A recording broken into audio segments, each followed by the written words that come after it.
My backpack is heavy today. I had to carry all 6 of the Arabic books that I finished reading to exchange them for new ones at the Echo Mobile Library without having to return home after work. The library van stops for an hour at different squares across Athens, and I have to run to catch it downtown at Victoria Square. Becca, the founder of the library, promised a collection of new books, and she will again allow me to borrow 6 books at a time, not just 2. I reached the square just in time. Becca was there with her warm smile. I sat inside the van, checking out the new books, and suddenly my eyes landed on a familiar title. I held the book in my hand and closed my eyes, praying I would find the missing pages. 190, 198. Still there, pages I had been looking for since I was a child. Then I began to remember. Everything started with a rock. It was 2001 in Gaza City. I was 12 years old. The Twin Towers in New York had just been attacked, and the second Intifada uprising had already broken out around Palestine. I was in an UNRWA-run school when a rock broke through the glass window at 11, resting at our teacher Omar's feet. I like teacher Omar. It is amazing how much teachers can impact our lives. Each one of us has a favorite teacher who we will always remember. I can still recall the smell of his cologne mixed with tobacco and the way he always smoked in class while walking between the rows of students, hiding the tip of the cigarette in the palm of his hand, like a soldier in the battlefield. His hair was always shiny and neat, and he somehow managed to wear iron shirts even when the electricity was out for days. Everything started with a rock that rested at Mr. Omar's feet. By the time the whole class had turned to see what was going on outside, there were another 20 rocks flying in the air towards us. These rocks came from the older students' demonstration against the Israeli occupation of Palestine. The older students were demanding that we should be let out to join them, but Mr. Omar tried hard to stop us from leaving the classroom. We could hear the Israelis' Army Apache helicopter fighters dropping bombs in the distance. Mr. Omar took the scared students who did not want to join the demonstration, leading us to a safe room in the basement. He said, "You stay here until go and talk to the other teachers, and bring the keys to the room." This basement room was the school library that no one visited. Everything was dusty and old. We opened the windows to let the light in so that we could see. The bookshelves looked like the walls of a cave, and there was a nice smell of leather and oak. How did I not know about this room until now, I thought. How come no one took us to the school library before, or even told us that there was one? I was fascinated by the books. Something about the atmosphere that day made me fall in love with libraries and books forever. I stood there reading the names of the books and their authors, and everything around me started to fade. The shouting of the student demonstration and the sound of the helicopter bombings. And in that moment, on a high shelf, I found some books that changed my life, making me who I am today. I stood on a chair and reached for a big volume of poetry by Mahmoud Darwish, one of Palestine's most famous poets. I opened it at random and started reading. Between Rita and my eyes there is a rifle, and whoever knows Rita kneels and prays to the divinity in those honey-colored eyes. Ah, Rita, between us there are million sparrows and images and many rendezvous fired at by a rifle. Mr. Omar and the other teachers kept returning with more students, going back and forth until the whole library was full. But at this point, I didn't care. I had already sunk body and soul into Darwish poetry. All I wanted was for the chaos and the bombing to last a bit longer so that I could stay. I asked if I could take the book. The teacher said no, but I was told I could come back and read it in my free time. After that day, all UNRWA schools stayed closed for 10 days due to the high number of Palestinians killed in the Israeli attacks. When we went back to school, the first thing I did was to go to the headmaster to suggest that I could clean the library.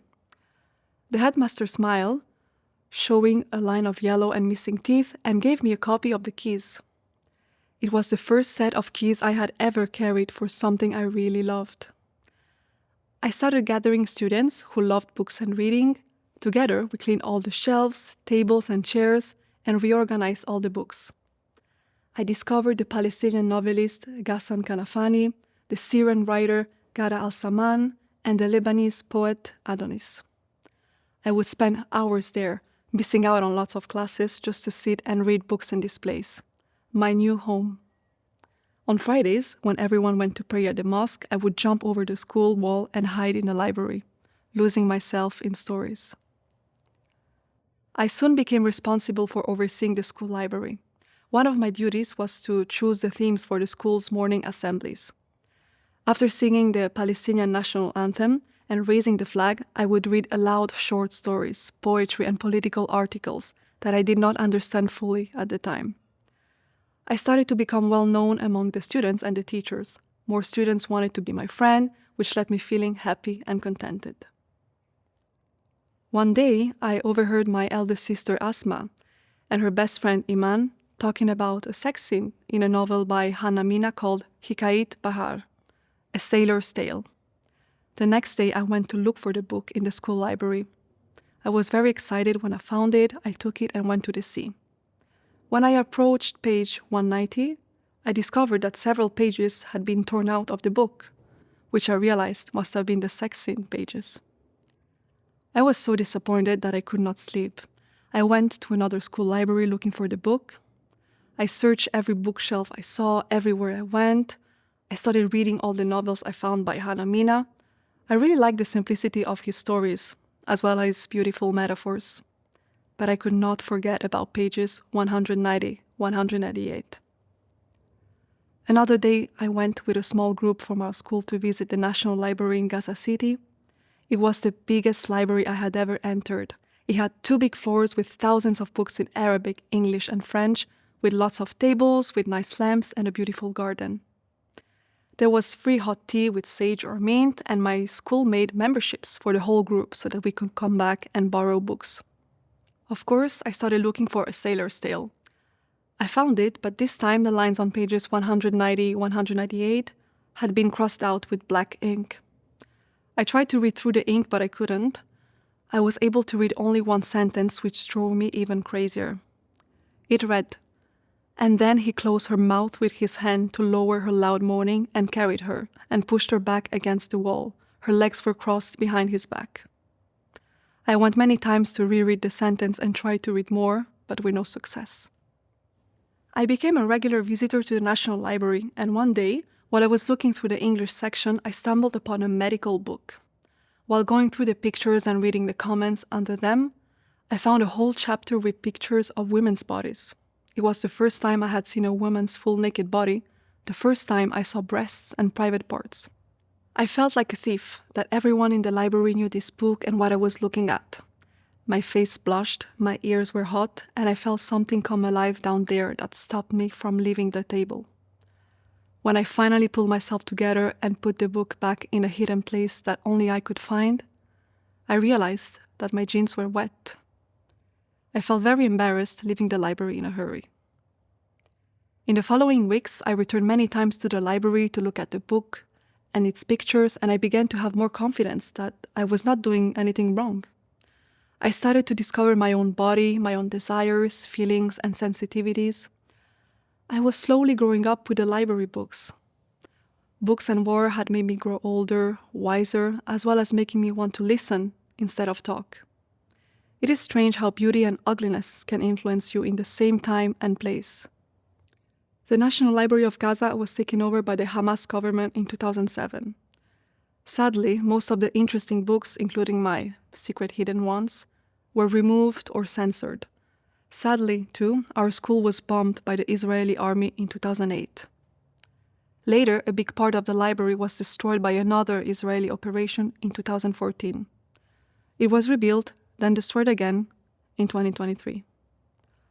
I sometimes wonder what teacher Omar is doing right now, if he's alive or dead, if he left Gaza, or if he's still there. I wonder what happened to all the books in my lovely school library, which was my second home throughout my primary school years. The chanting of a passing demonstration at Victoria Square brought me back from my memories. I'm still sitting in the library van holding A Sailor's Tale. I opened it at pages 190, 198, and I was happy to finally find them intact. I used to struggle to find Arabic books in my first couple of years in Athens, But now a few multilingual libraries have been created, allowing me the pleasure of enjoying a book in my native language. It has now been 7 years since I moved there. Athens has been so generous, giving me a home, friends, a new language, and most importantly, the freedom of movement that I had never experienced before. I was born in the Gaza Strip as a refugee from a refugee family. I miss the books I left behind in our family house in Gaza City, which has been bombed and destroyed in the devastating war that rages, as I write in 2024. I have always been a refugee wherever I go, moving from place to place. Libraries are home because home is where we keep our books.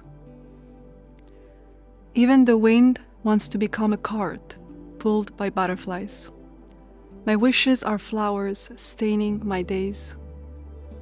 I was wounded early, and early I learned that wound made me. I still follow the child who still walks inside me. Now he stands at a staircase made of light, searching for a corner to rest in and to read the face of night again. I was born in a village, small and secretive, like a womb. I never left it. I love the ocean, not the shores.